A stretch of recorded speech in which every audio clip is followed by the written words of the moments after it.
Welcome to One Wild World, the show where we venture into the untamed corners of our planet, armed with curiosity and a healthy appetite for adventure.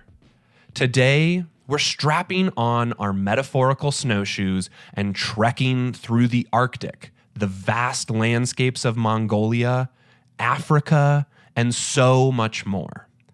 And who better to guide us through this expedition of conservation than the one and only Joel Berger? Picture this: polar bears, muskox, and rhinos navigating their own versions of survival. And Joel Berger, our fearless guide, in the middle of it all.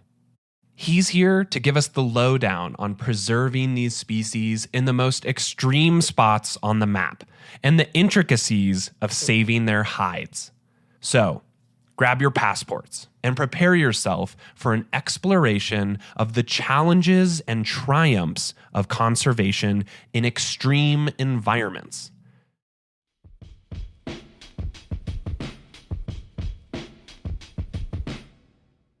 Joel, welcome. Thanks for being on the show today. We are so excited to have you here.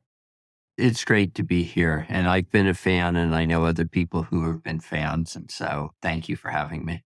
Touches my heart. Glad to hear it. So, as we just went over, you have this pretty lengthy title that comes after your name. And so I'm curious how that got started. So who or what experience inspired you to get involved in the field of wildlife and conservation biology? So I grew up in LA, and growing up in LA was pretty awesome. It was great. Beaches were there, mountains were there, deserts were there. And I was struggling as probably a 16 or 17-year-old trying to figure out what I wanted to do with my life.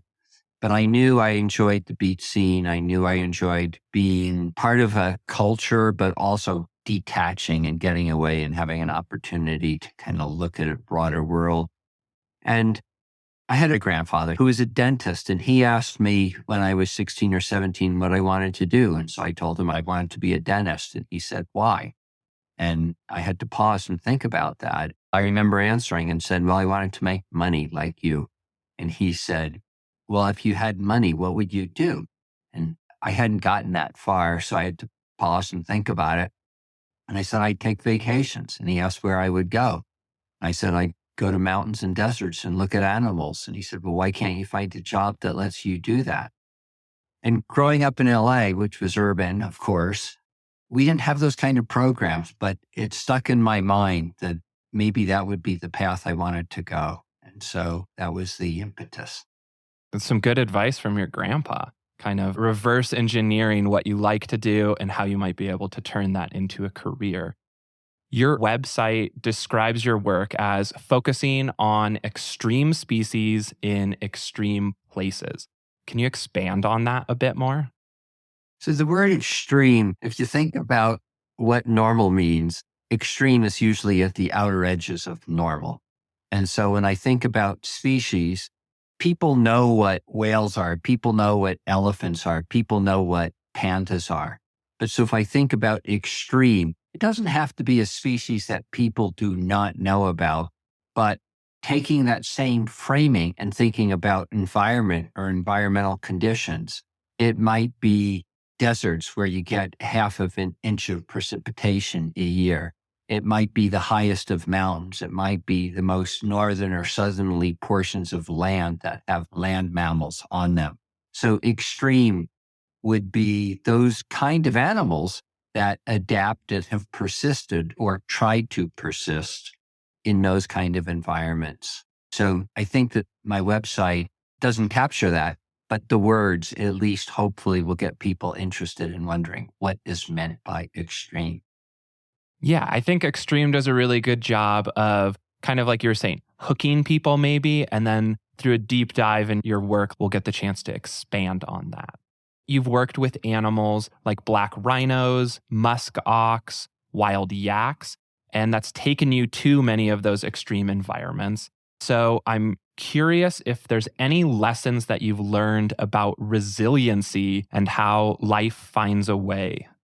Really good question, Matthew. The idea of resiliency and basically coming back or being able to sustain, that's a tricky one. We certainly know that for numerous species, if just left alone, they can kind of handle things. I mean, they've had thousands of generations to do this kind of a thing. I said the word if. That's a huge provisional, underscored, bolded, capitalized word, if.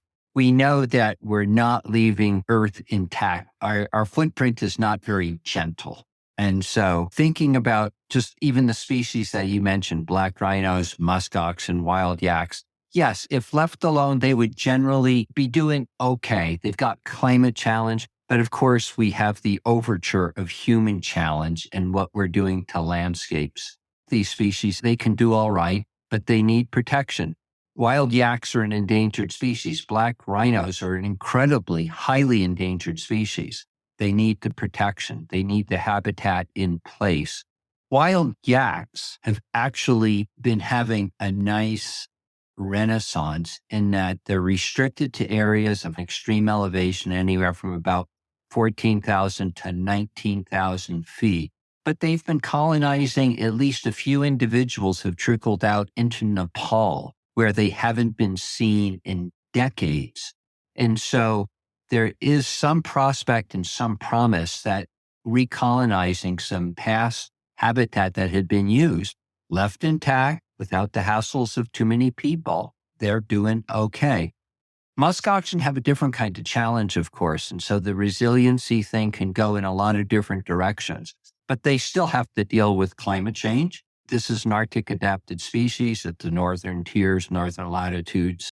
But they have to deal with predators still. They have to deal with rain on snow events. They have to deal with heating of their habitats. And so for some of these species in extreme places, they do have opportunities to do better. The public is aware of this. The local governments, the governments at higher scales than just local, are aware because of signed agreements.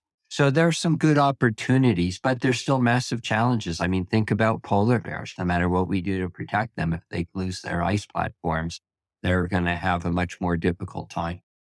Yeah, it is interesting that given the chance, life does find a way to thrive in these areas, but we have to make sure that we're giving them enough of a chance to adapt to that or protect those areas so that they're not losing too much of the area where they need that space to adapt.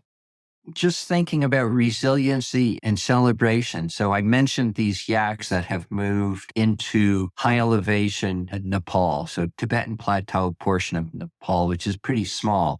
The Nepalese government was so excited about this that the photographer who took these pictures, a guy named Naresh Kusi, it was printed on their new money, rupees, has a picture of this wild yak that was discovered. And so when we think about some of these countries that have challenges, like Rwanda, which has one of the highest densities on Earth and their gorilla populations are increasing. We think about Nepal, and the tragedies that continue to hit that part of the world, whether it's floods or mudslides or earthquakes or plane crashes. There's still some hope because some of these species are igniting the human spirit.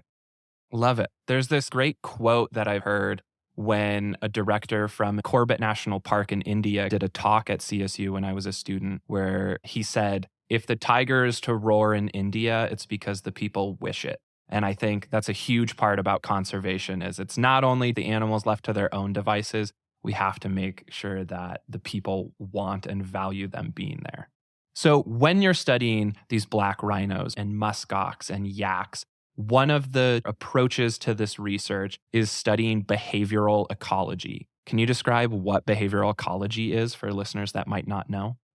So we all know what it's like, whether we're watching on a Nat Geo or BBC special on our screens, we're watching animals and they're doing something. Even if we go to a zoo, go out to Yellowstone or look at squirrels in your backyard, if you spend time looking at animals, you're by definition observing animals. They're behaving. If you're a biologist of sorts, you might be recording either in video or through sound equipment or old-fashioned writing notes, but you're writing down or recording at some level what animals are doing. Behavioral ecology is taking that behavior and putting it in an ecological context, by which I mean animals in an environment where the animal could be interacting with other members of its species, or it could also be interacting with challenges in the environment, the sun, needing shade, thermoregulation, trying to find food, looking for spiders, trying to avoid getting bitten by a rattlesnake or the neighbor's dog or cat, or transfer that to a field situation far from New York City, or you could be doing it in Central Park. So behavioral ecology, just to sum up, is looking at relationships between individuals or individuals within a population and how they're responding to ambient conditions, whether they're other members of the species, the natural environment, or different species. That's a perfect segue because I think behavior and conservation can be a difficult link for some people to conceptualize because animal behavior inherently is studying at the level of an individual, and conservation looks a lot more at the population level. So, do you think animal behavior and behavioral ecology as a resource should be utilized better to answer questions related to conservation? Good question. I keep saying that. They are good questions, and some of them are difficult. And the more difficult is fine because we don't live in a simple world and there are lots of complexities. The immediate answer to your question, rephrasing it, is should we be making more about understanding the behavior of animals to do conservation? And I'm going to argue a little bit to be a pundit, no. And the reason I'll say no, but then I'm going to swing it around and say yes, because it's not a simple question and there are no simple answers. The reason I say no is because conservation, it's a challenge because of us humans. And so using science to solve these issues that we've created is one of our tools. Understanding animals through science is part of our toolkit. But the behavior itself, we need to solve problems at a bigger scale because it's not the behavior of animals that is necessarily involved in causing the problems.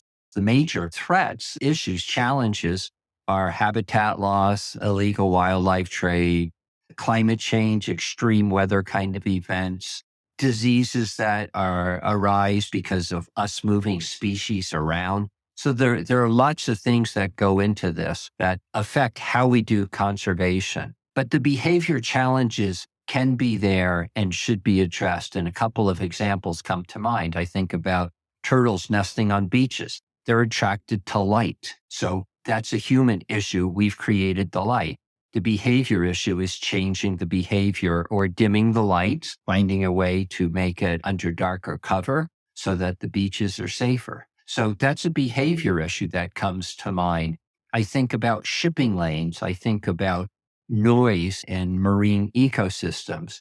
And I think about whale communication. I think about dolphins and herd communication. And if we don't understand the behavior and don't understand the challenges that arise because of our manipulations of the environment, then we can't do the management. So those are some examples of where understanding behavior and the relationship between animals and their environment through behavioral cues has got to be critical. But to go out and to watch, and I'll pick, something that I've done, so I'm not picking on any individual scientist, but to look at grooming behavior in zebras, that's kind of fun.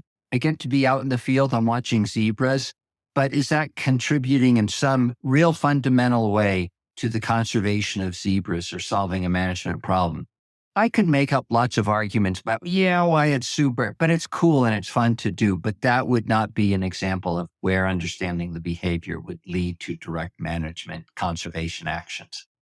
I know some of your work involves getting pretty close to predators, for example, polar bears, and even wearing some animal costumes.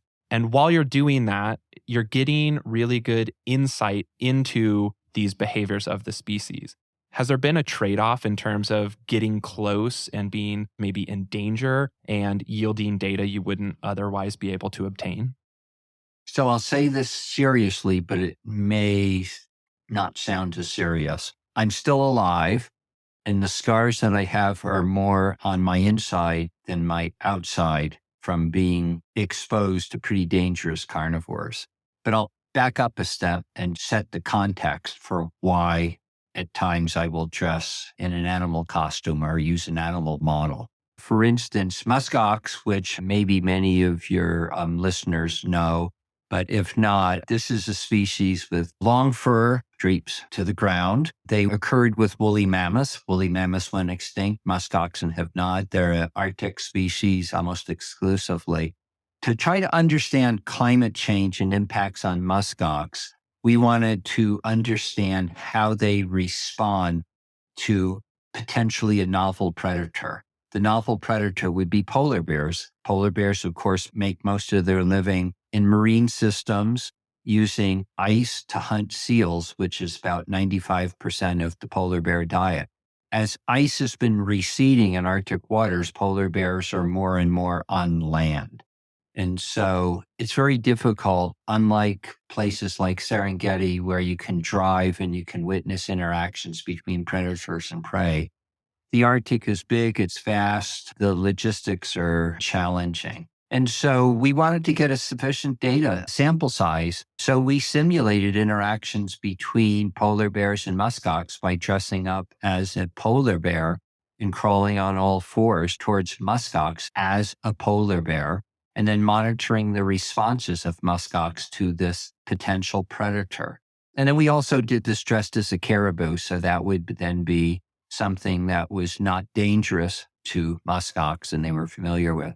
But in dressing up this way, being on the ground, polar bears hunt only by themselves, so I couldn't go with a team. It was just me on the ground approaching muskox, and this was more so in the Russian Arctic, an island off the northeast coast of Siberia in winter in February, March, April. And I ran into polar bears on the ground, and my adrenaline was pumping very nicely. But fortunately, the polar bears in these particular cases were females, which could be dangerous because they had newborn cubs with them, and they didn't want to mess with some crazy fake polar bear. And they turned and went the other direction. That happened a few different times, and I was very glad that nothing else happened. We did something similar in Grand Teton National Park with moose to try to understand how moose understand predators. And several times I walked in between a moose and a grizzly bear interaction. And moose can be violent when they attack, and they attack grizzly bears, and they have killed people. And again, my heart was pounding pretty heavily, but I was okay. It's probably the equivalent of maybe running like a 10K in terms of the cardio work your heart's getting there, I can imagine. Was there any special training or research that you had to do before putting on those animal models to appear the part better? In terms of special training, it was the usual pepper spray, which is capsicum spray, high pressure. It comes out and makes a cloud. And it's not a toxic, but it inhabits one's ability to breathe. And some of these, whether it would be a charging moose or a polar bear or a grizzly bear, a lot of nasal sensitivities. And usually that's supposedly a deterrent. So I practiced with pepper spray, but when you're working at 0 degrees, at 10 degrees, and there's wind, it will blow back in your face, or it won't even detonate because it loses its volatility because it's so cold out. And if you have it stuffed in a jacket to keep it warm, then you don't have it when you need it. So that's an issue. Whistles and horns like at a sporting event, they don't work in cold weather very well, but they also excite the animal. And so you don't know if it's going to come towards you because it's even more excited. And that's true for moose and true for grizzly bears. Whistles, again, not a good idea. Guns could be good, but if you're doing things like I'm doing, you're doing it at self-risk. Why do you want to shoot an animal? If you're being the dolt or the dummy and doing it, why should an animal die? Because you need an extra piece of scientific data. So the gun thing wasn't really much of an option. So interestingly, when I was working on muskox in the Alaskan Arctic, I was working in national park units. And of course, on behalf of the federal government, correctly, they insist that this research be meaningful and not a waste of time, money, put personnel at risk. And so I needed to get permission to wear my grizzly bear suit, my caribou suit, my polar bear suit.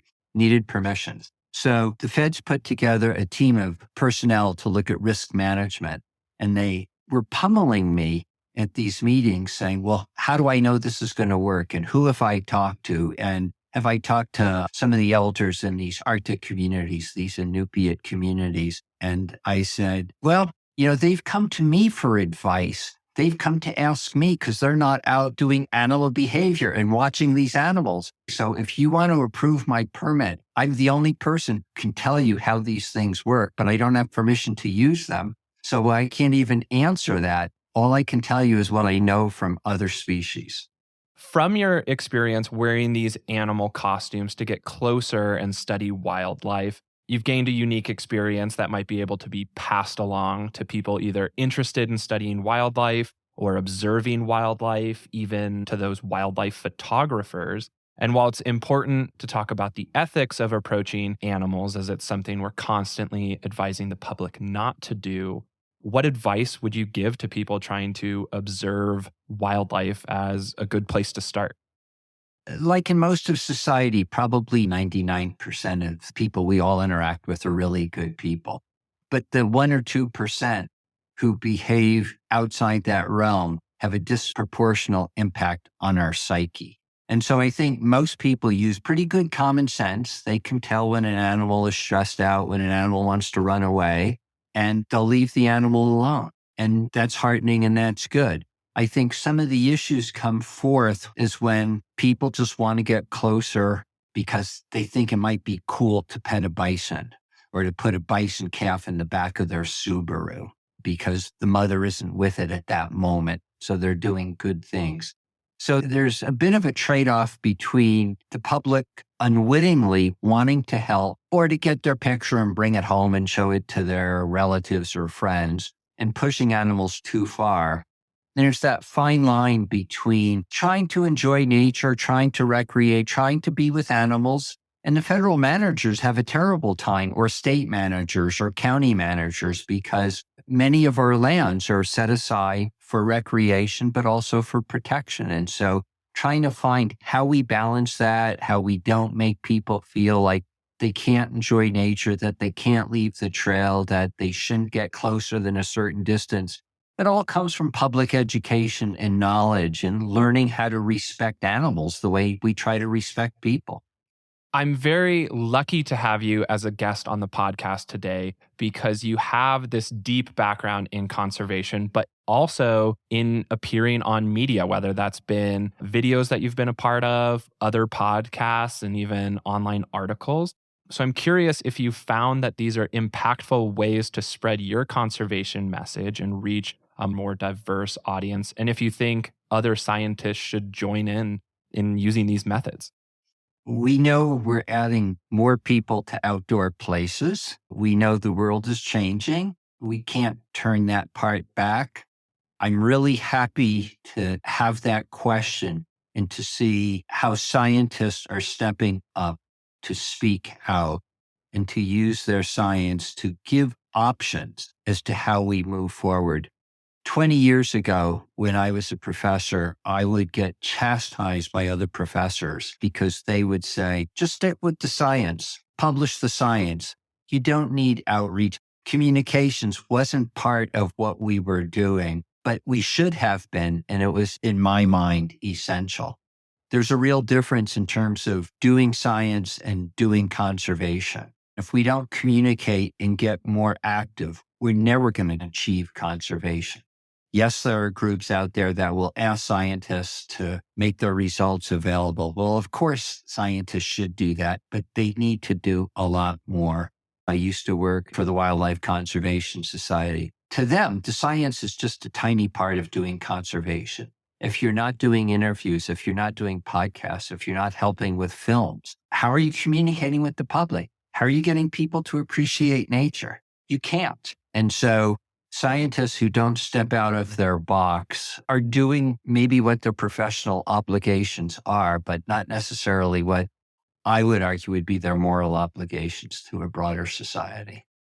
Yeah, and I think that component of reaching out and communicating those findings in different ways just makes the work that they're doing even more valuable because now you have people who listen to podcasts who understand it. Maybe you have more visual people who are now approaching that science through videos that have been done. And so you're not only engaging those people through different mediums, but you're also spreading the reach about why science is important and how science can be done. And it's an amazing tool bag to not only just communicate in written journal articles, but to know how to communicate that in different ways.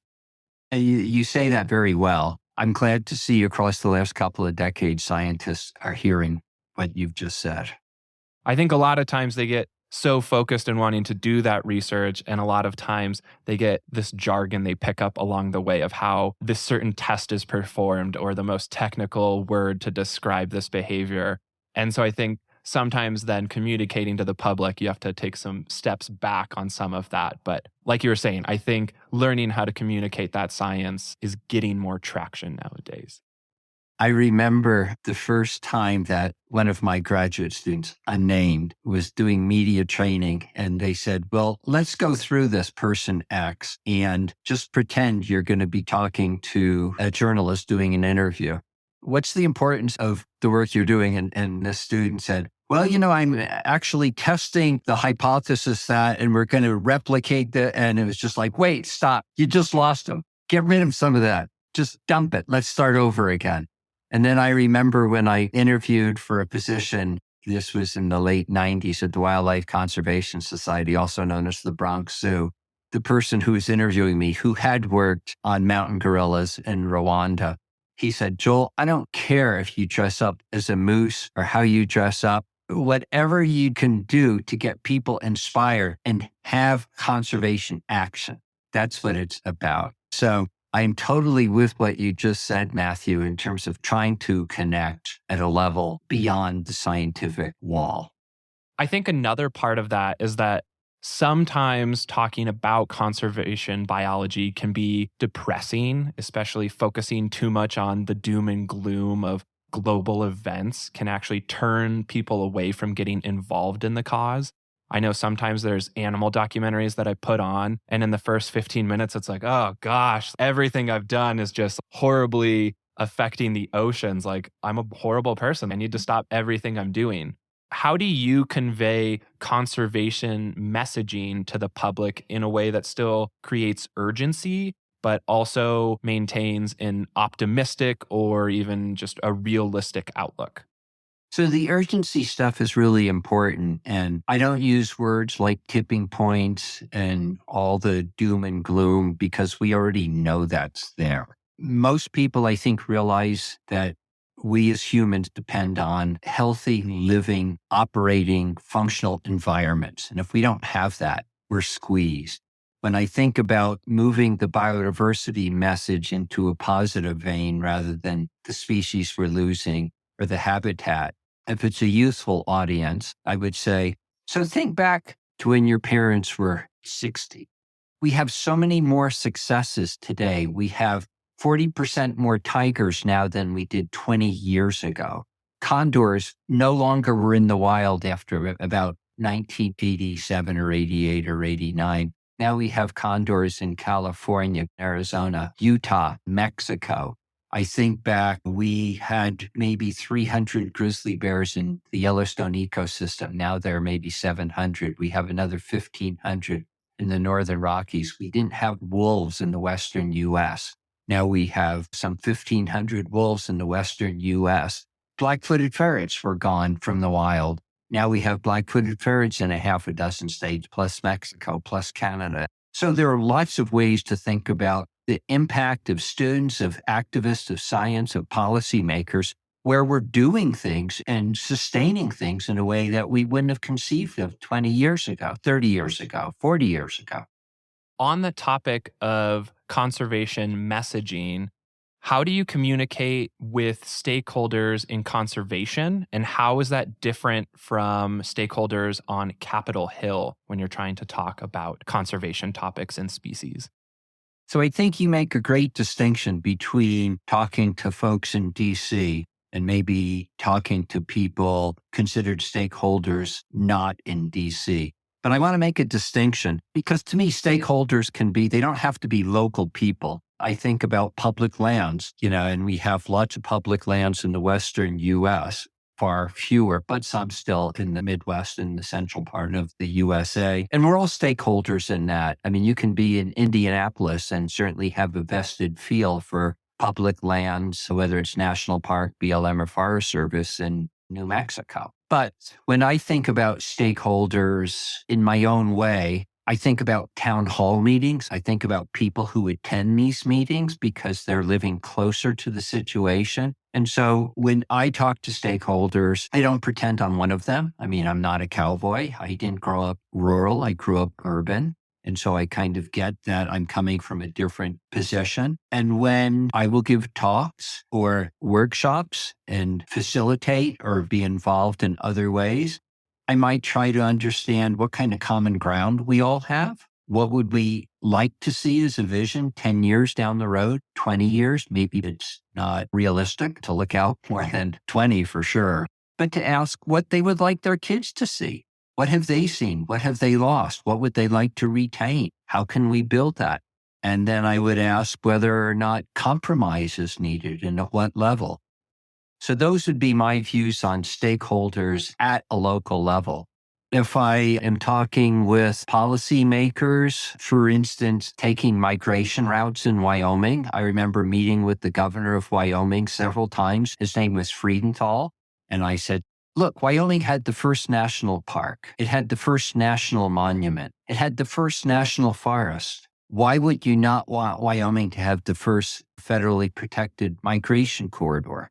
Wouldn't that make sense? Wouldn't that be something Wyomingites would have pride in? And then his comment was, I have very little statutory authority over federal lands in Wyoming. But if you can bring to me the counties and their representatives who are interested, I will do some work to help this. And so then I ended up in DC talking to Wyoming representatives and used the same kind of language about, look, here's what Wyoming had as a first. It had Yellowstone, it had Devil's Tower, it had Shoshone National Forest. And so the language is different, but the honesty and the frankness should be the same. And at least in my case, it has been the same.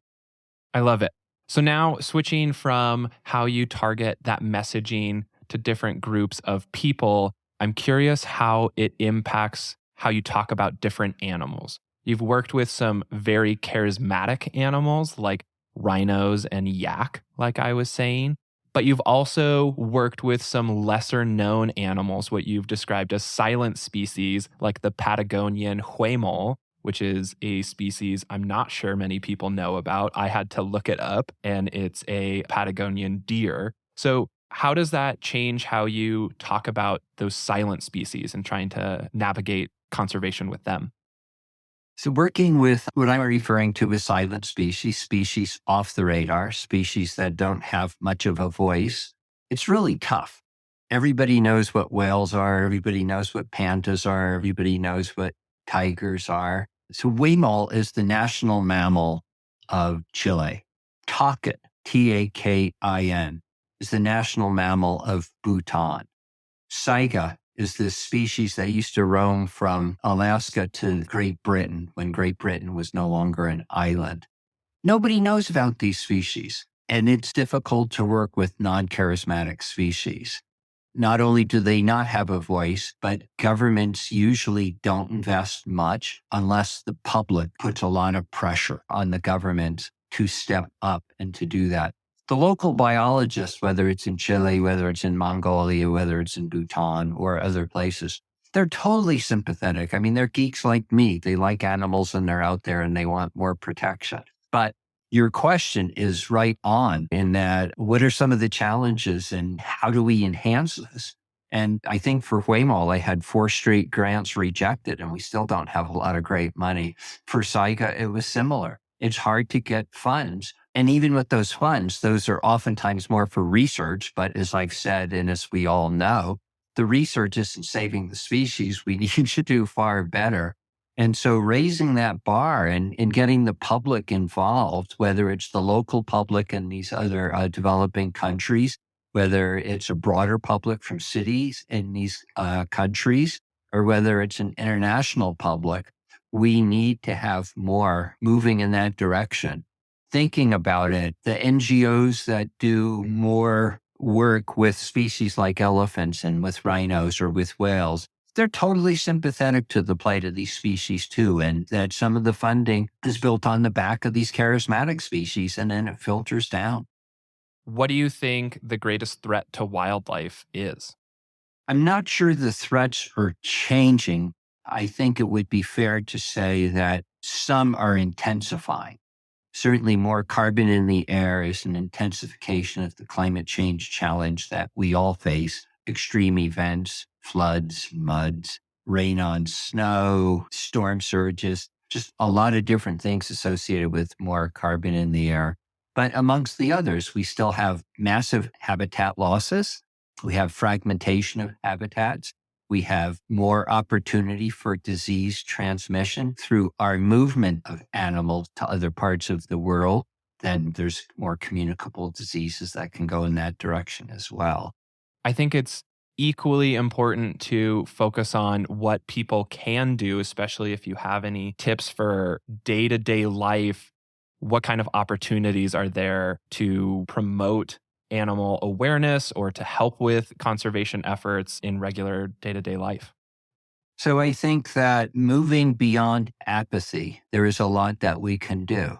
There is a recent report on gardeners having better health, better appreciation for the environment, better internal emotional health because they're working outside. I think about the small things we can do, living more green, whether it's dealing with toilets and water wastage, whether it's going to xeriscaping, whether it's creating habitat for animals through simple modifications of lawns. I think visiting parks, using open space can be infusive and inspire people. I think that lobbying at the local level to community leaders about why this is important. I know that there are projects in Baltimore and other parts of urban environments where there is more planting of trees. Not only is this good in terms of carbon remediation, but it creates habitats for species. It's also involved in cooling because we know that shade trees in urban places help reduce the heat load. We can lobby our community leaders for less plastics, which has a lot of different issues and problems, microplastics in our system, in water supplies, in soils. There's just a lot of small things, but trying to scale it up a little bit more for the average person. Find ways to go birding. Look at insects. Think about pollinators. Think about bee gardens. Think about bees. Think about small things that you can do to kind of create and retain or reinstill and revamp our living systems at small scales and bigger scales. And then sticking on that theme of advice, what advice do you have for younger and even more diverse generation for how to get involved? Yeah, involvement can be a tricky issue. I do think about how people become incentivized to live more sustainably. Changing human behavior is really important. I'm not going to beg the question and hand off, but I'm going to say my training has been as an ecologist, but I do behavior. Human behavioral modification is a challenge, but people have been doing education at all scales, whether you're starting with a 3-year-old or whether you're dealing with a 25 or a 50-year-old. And some of the things that are done is through experience and experiential learning, whether it's more rural sectors with 4-H, but people who have an opportunity to see a domestic sheep or a goat, people who can play with a puppy or have a fish tank, developing some empathy and trying to understand that animals have personalities. Maybe 2 mosquitoes do not, and I'll probably get in trouble for even saying that they don't, but maybe people haven't looked at that. But for most species of mammals, and certainly also for birds, there's a lot of variation in terms of responsiveness. And so if people can start to understand and develop thinking compassionately about animals, that can also lead towards inspiration. And you asked me at the outset about behavior, and I was saying behavior isn't totally related to conservation, but behavior is so related to inspiration and understanding differences, and we can then bring them back to us. And I would add on that I think that spark for animals or wildlife can come from lots of different places. It might come from your pets and seeing the behaviors that they do while you're around the house. It might come from being able to visit some of these natural areas like national parks or even just state parks. But it can also come from taking your dog on a walk to a park in just your neighborhood and seeing the squirrels or rabbits or birds there and being sparked by curiosity. So I think there's lots of places to find that, and then just using that curiosity to fuel that passion. Joel, I want to sincerely thank you for being a guest today, not only just covering conservation messaging, but some of your work with behavioral ecology and then just in research in general. This was a great conversation. Thanks so much for being on the podcast. Matthew, this has been great. I love what you guys are doing. This is going to sound like it's a paid announcement, but without journalists who have your curiosity and your passion to move this along, we're just dead in the water. And so you thank me for being on this, but I'm thanking you for having me here. Well, I'll certainly take it. It's a two-way street. Thanks again. I really appreciate it.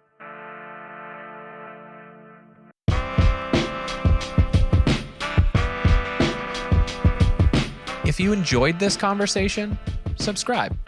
And to find out more about the work we do to support animals, visit our website at theechofilm.com. Follow us on Instagram at theechoanimals, and follow our TikTok at creature.feature. On behalf of all creatures, big and small, thank you for listening.